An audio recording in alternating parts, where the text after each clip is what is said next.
So my name is Heather, and about 18 months ago now I moved into the Adamstown and Splott area, and I got to know different people in the community through my church and just my neighbours really. And I guess I became far more aware of people who are seeking status here to live, asylum seekers and refugees.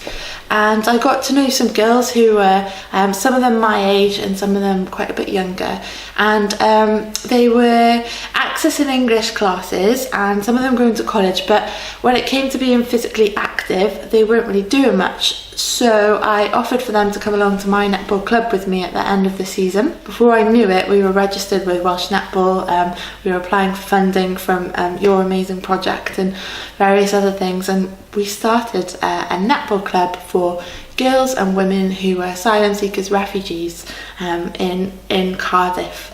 For one of the girls here, she's come over from Syria. She's walked for 7 months with her mum and her brother.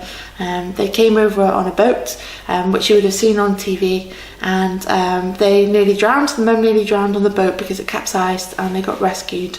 And then she came on a freezer lorry from Calais over to France, and they're here. They've been given their status because they fled awful things, and for her she was not sleeping well at all.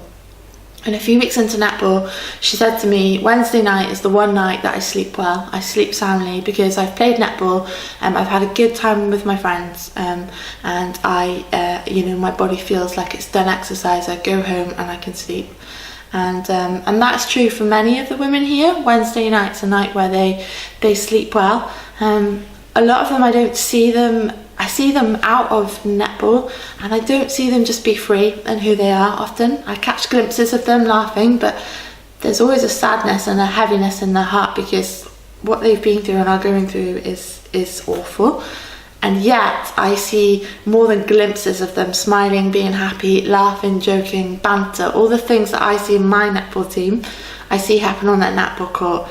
And when they get sassy, that's one of my favourite things, because they're sassy, because they feel comfortable, and because they love playing netball. So just all the benefits of sport these women are having, and if anyone needs it, it's these girls and these women.